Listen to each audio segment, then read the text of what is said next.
For 5,000 years, the earth kept a secret buried so deeply that even the civilizations who carved it had long vanished into dust. But secrets have a strange way of choosing when to surface. And this time, it came back with intention. It began in a remote valley in southeastern Turkey, where a team of archaeologists had been excavating what they believed was the ruins of yet another forgotten ritual site. They had uncovered carved stones, fractured pottery, and remnants of ancient animal offerings. Nothing unusual for that region, until they reached the foundation. Beneath a slab of limestone, untouched and sealed with a precision no primitive culture should have possessed, the team found a rectangular vault. No door, no hinges, no visible opening mechanism, just a seamless stone box fused into the earth itself. It took them 3 days to free it. When the slab finally cracked open, a strange metallic hum resonated through the chamber, not mechanical, not natural, but something else entirely. Something that felt alive. Inside was a tablet, not clay, not stone, something in between a material unknown to modern science, and the inscriptions carved into it were unlike anything anyone had ever seen. At first glance, the symbols looked familiar hints of Sumerian cuneiform mixed with Proto-Egyptian glyphs, accompanied by spiraling shapes reminiscent of Mayan astronomy.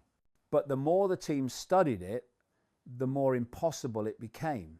These cultures, separated by oceans and millennia, should not share any written language.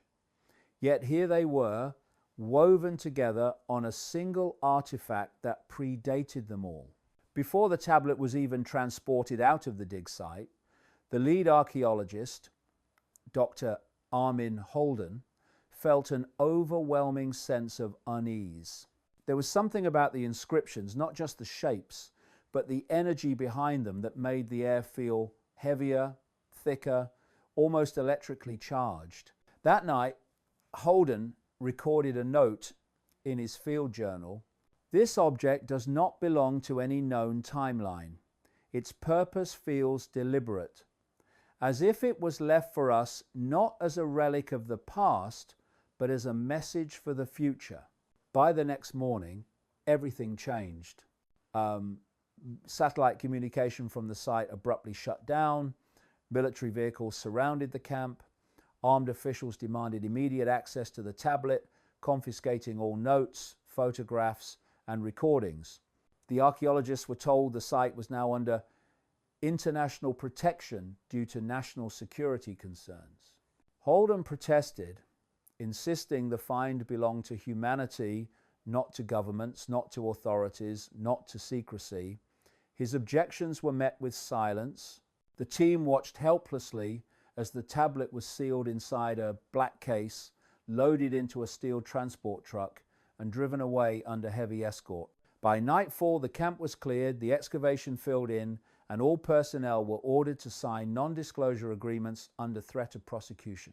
But what no one knew, not the soldiers, not the officials, not even Holden, was that a single photo of the inscriptions had already been transmitted before the blackout. And that photo found its way into the hands of someone who recognized it immediately, David Icke. When he saw the symbols, he didn't see archaeology. He didn't see language.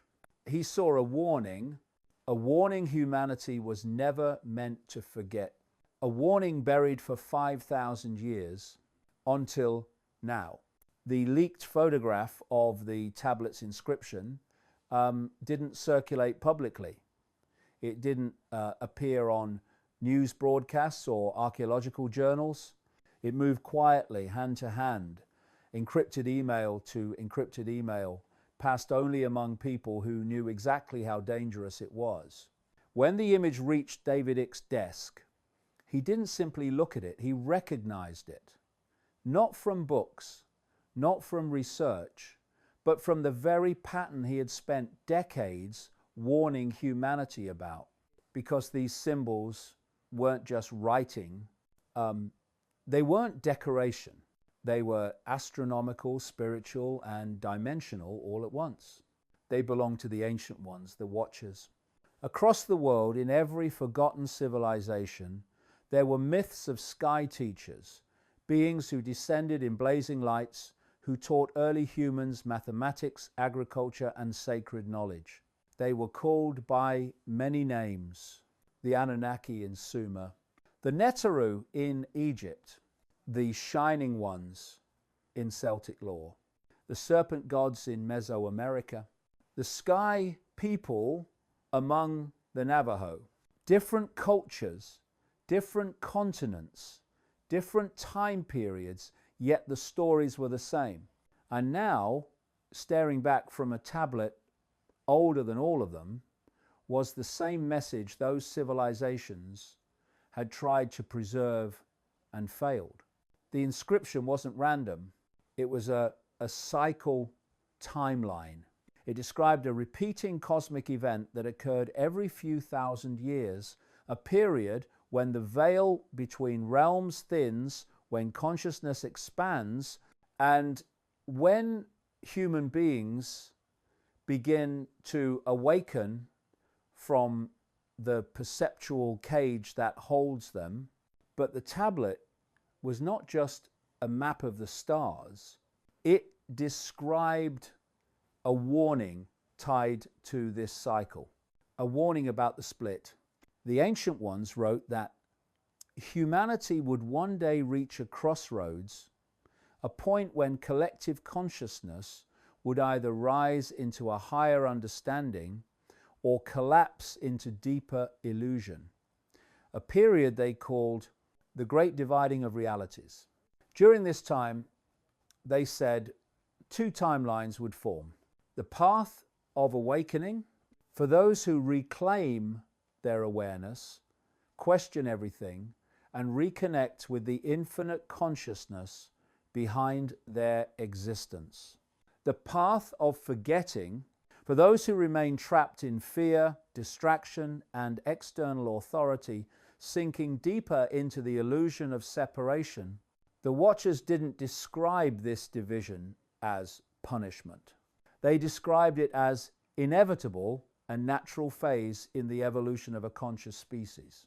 But then the inscription shifted into something darker because the Watchers said this cycle would not unfold peacefully. There would be forces, human and non-human, who would try to prevent the awakening.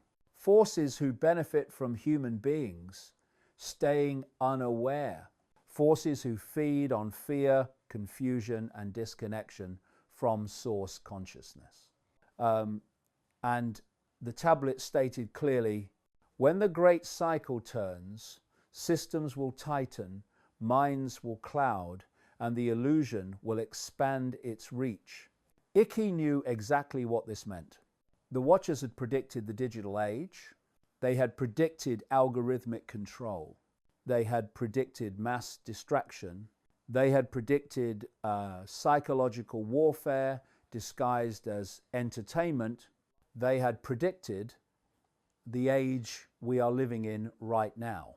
The prophecy continued, describing strange symptoms that would appear among early awakened individuals: sudden emotional waves with no clear cause, heightened intuition and vivid dreams, feeling disconnected from old identities, sensing timelines shifting, feeling watched, feeling called without knowing why. These signs were not abnormalities. They were activation signals that the cycle had begun. The ancient ones concluded with a single chilling line: when the sky does not change but the people do, the separation has begun. David leaned back in his chair, staring at the symbols. The world hadn't changed. The stars looked the same, but people, millions, were waking up, sensing something invisible, something approaching. The watchers had been right. The cycle had turned again. And the warning they left 5,000 years ago was meant for this moment. Long before the tablet resurfaced in modern times, ancient leaders already knew its message.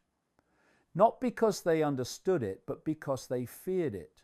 Every empire that encountered the prophecy reacted the same way: immediate suppression, aggressive censorship, and swift erasure of anyone who tried to speak about it. The first recorded attempt to destroy the warning came from the Akkadian Empire. A set of priests uncovered a similar inscription, a crude clay slab replicating fragments of the original tablet. After only 3 nights of studying it, the chief priest declared the message dangerous to empire stability. The next morning, all religious scholars involved were executed, their writings burned, and the slab smashed into pieces, but fragments survived. They always survived. Centuries later, Egyptian scribes found references to the same cosmic cycle while studying the Star Walkers beings who supposedly emerged from the constellation Sirius. Their writings described a time of separation when the consciousness of humanity would divide like 2 branches of a single river. Pharaoh Amenemhat III ordered these teachings sealed within a restricted archive inside the Temple of Hathor. The priests who refused to surrender their scrolls disappeared overnight, and once again the records were destroyed, or so the rulers believed. But small fragments resurfaced in Greece. There, Pythagoras encountered an elder priest from Thebes who whispered the prophecy into his ear before dying. The philosopher wrote extensively about a great cosmic turning, a transition point where man becomes more than man. His writings were later seized by Roman authorities, copied selectively, and censored heavily. Anything hinting at collective awakening vanished. Rome feared one thing: a population no longer controlled by external authority. Because awakening doesn't create obedient citizens, awakening creates sovereign beings. The Roman Empire launched the most coordinated suppression in history.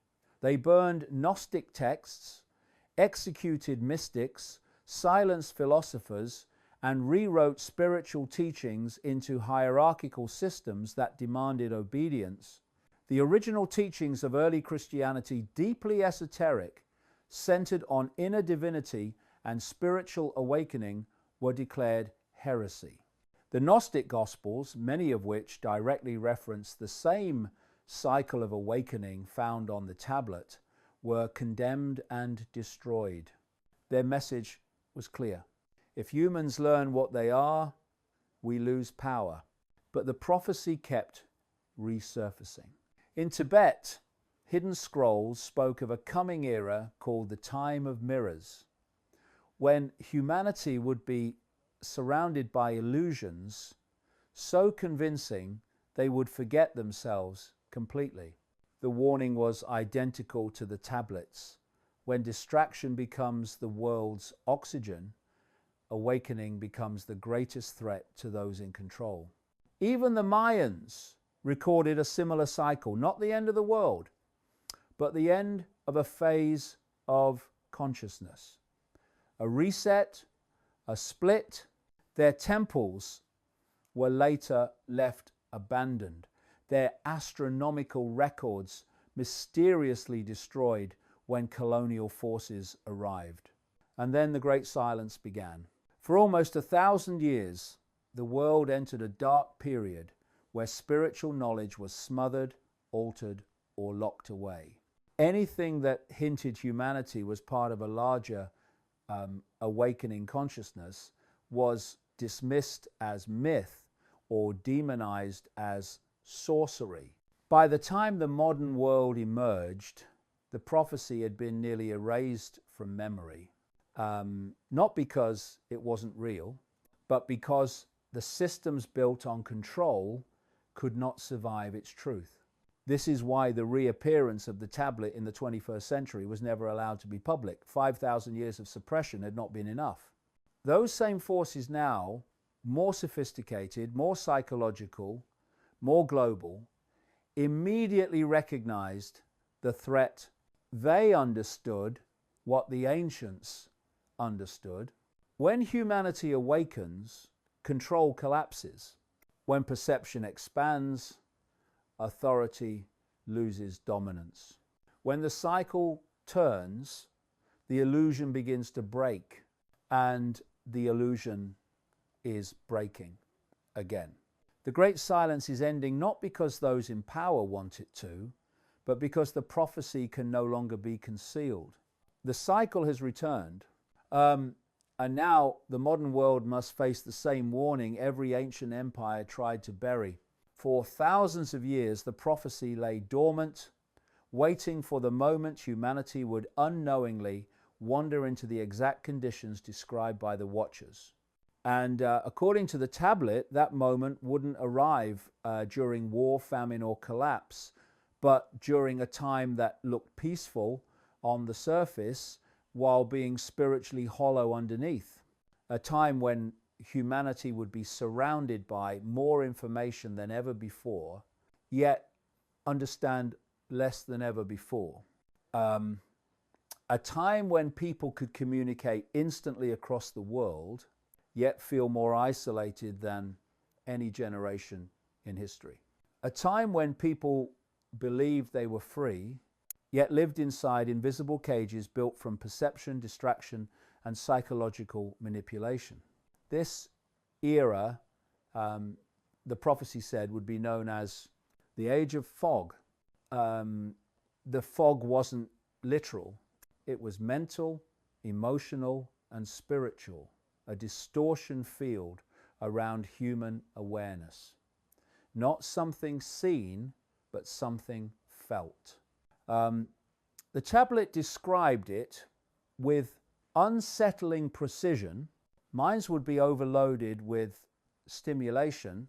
Attention spans would collapse. People would forget their inner voice. Emotional instability would spread like wildfire. Anxiety would become the default state. Truth would feel harder to recognize. Lies would feel easier to accept. Sound familiar? The Watchers predicted the digital age thousands of years before it existed. They foresaw a world where humanity's greatest tool, consciousness, would be hijacked by screens, algorithms, narratives, and systems designed to keep the mind outward-facing and inward disconnected. The prophecy stated, "When the people look into mirrors made of light, the fog will enter their minds. Mirrors of light, screens, devices, digital reflections of ourselves that aren't ourselves." The Watchers understood that a species cannot awaken if its attention is constantly pulled in every direction except the one that matters inward. But the prophecy did not end with warning. It said the age of fog would be the trigger for the awakening. Why? Because fog creates pressure. Pressure creates cracks. Cracks allow light to enter, and that's exactly what's happening now. People feel an unrest they can't explain, a tension beneath the skin, a sense that something is shifting, not outside, but inside, a whisper tugging at them, a knowing they can't articulate. Millions across the world are feeling it simultaneously. They say things like, "I feel disconnected from my old life. Something's changing in me, but I don't know what. It feels like reality is bending. I'm becoming more sensitive to energy. Things that used to matter don't matter anymore. These aren't random feelings. These are the first symptoms of awakening, the same signs the watchers described in their ancient records. The prophecy even warned, many will think they are breaking down. In truth, they are breaking open. This is why anxiety levels are rising globally. This is why depression is spreading. This is why people feel emotionally unstable. This is why identities are dissolving. This is why old relationships feel strange. This is why time feels different, faster, slower, distorted. Humanity isn't collapsing. Humanity is mutating spiritually, energetically, perceptually.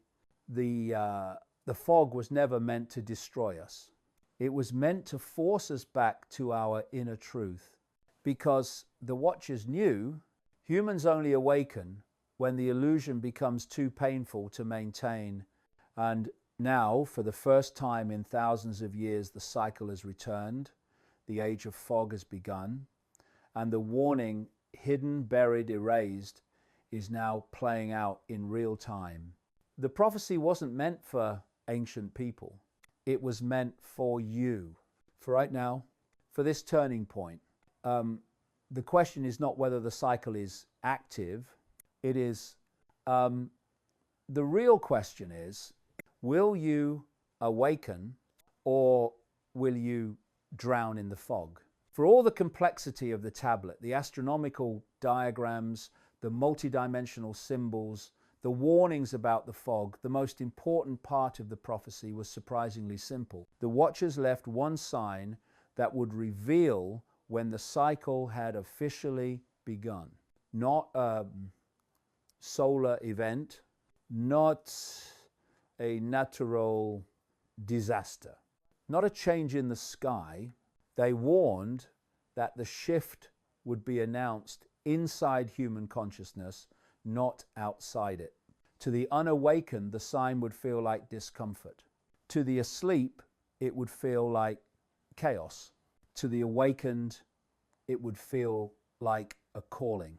The ancient ones wrote, the world will look the same, but the people will begin to feel different. This is the sign, but what does feeling different actually mean? The tablet describes specific internal changes, precise emotional and energetic symptoms that would appear in millions of people across the world once the cycle activated.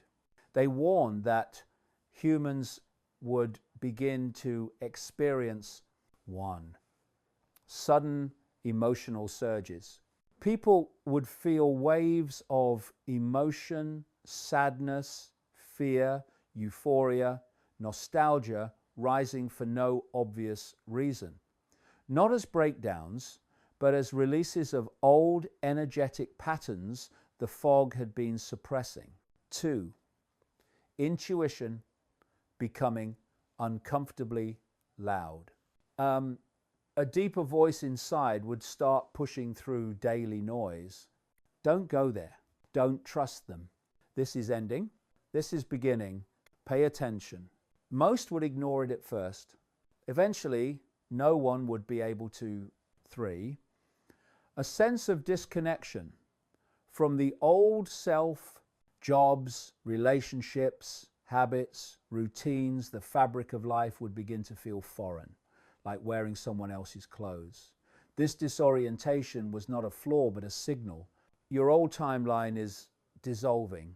4, heightened sensitivity to people's intentions, to environments, to lies, to truth, to energy. What once felt normal now feels heavy. What once felt acceptable now feels unbearable.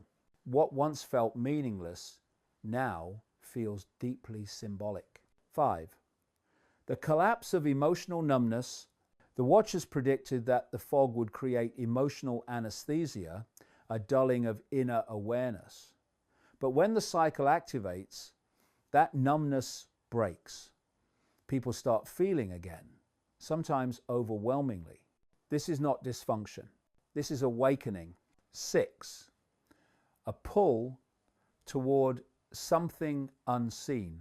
A magnetic sensation, not external, but internal, pulling people toward change, growth, truth, purpose. Many describe it as, I don't know what's coming, but something is. This is the higher self preparing for the shift. The Watchers call this collective internal shift, the stirring. It was the first phase of awakening, the moment millions begin feeling the same mysterious pressure at the same time without any logical explanation. Sound familiar? Because this is exactly what is happening across the world right now. People everywhere are reporting, I feel like something is about to happen. I feel disconnected from everything. I'm waking up at strange hours. My emotions are unpredictable. I feel like I'm living in two realities. I sense something calling me. These experiences aren't random. They aren't psychological defects. They aren't personal crises. They are the sign. The ancient ones said, when the stirring begins, do not fear. It means your soul remembers. Remembers what? Remembers that this world is not what it seems. Remembers that consciousness is older than your body. Remembers that you came here for this cycle. Remembers that awakening is not a choice, it is a return. And once the stirring begins, there is no going back, which brings us to the final part of the prophecy. The message the ancients begged humanity to understand before the cycle reaches its peak. The last section of the tablet was different from everything that came before it. The earlier inscriptions were carved with precise geometry, each line etched with almost mathematical accuracy. But the final passages, they looked rushed, frantic, almost desperate, as if the ancient scribes knew they were running out of time. Unlike the warnings, timelines, and astronomical diagrams, this final message was not meant for scholars, priests, or rulers. It was meant for the ones who would live during the cycle's return for us. The Watchers wrote, if you forget everything, forget not this. The prison is made of perception. The key is made of awareness. Humanity was never trapped physically. It was trapped mentally inside beliefs, narratives, systems, and illusions designed to convince us that we are powerless, small, insignificant, isolated, and disconnected from the source of our own consciousness. But the Watchers knew a secret humanity had forgotten. Awareness cannot be controlled. Only attention can. And that distinction was the heart of the warning.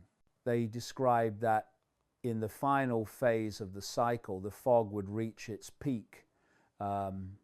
Systems of distraction would become so overwhelming that humans would forget their inner world entirely. They would drown in noise.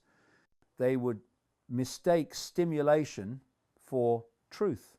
They would confuse intensity with meaning. And yet, paradoxically, this is the exact point where awakening would ignite. Because the fog does not weaken awareness, it weakens the illusion. The Watchers taught that when a person turns attention inward, even for a moment, they pierce the fog instantly. Awareness isn't something you build, it's something you remember. The tablet said, a single moment of true seeing outweighs a lifetime of blindness. But they also issued a warning, a final one, that civilizations try to erase. When the cycle turns, each soul must choose its path. None can choose for another. Not priests, not governments, not tradition, not bloodline, not society. Awakening cannot be outsourced. It cannot be borrowed. It cannot be taught by force. It must come from within. This is why the world feels like it's splitting, not physically, but vibrationally. People aren't losing their minds. They're losing their illusions. Two realities are diverging. Reality one, the timeline of fear, where people cling to the fog, remain controlled by external narratives, and continue living asleep inside the perceptual cage. Reality two, the timeline of awareness, where people break the illusion, reclaim their consciousness, and step into the version of reality the Watchers always intended a reality, guided by intuition, truth, connection, and inner sovereignty. The final line of the tablet is the most haunting of all. You were born for the turning. You are not here to watch it. You are here to pass through it. This means the timing of your life is not an accident. You are not experiencing these internal shifts randomly. You are not waking up at this moment by mistake. Your soul chose to be here now at the pivot point of the entire cycle, not to fear it, not to escape it, but to remember who you are as it unfolds. Because once the fog collapses, the world will not return to what it was. It will reveal what it has always been. And your only task is to awaken before the next phase begins. Must subscribe to watch more videos.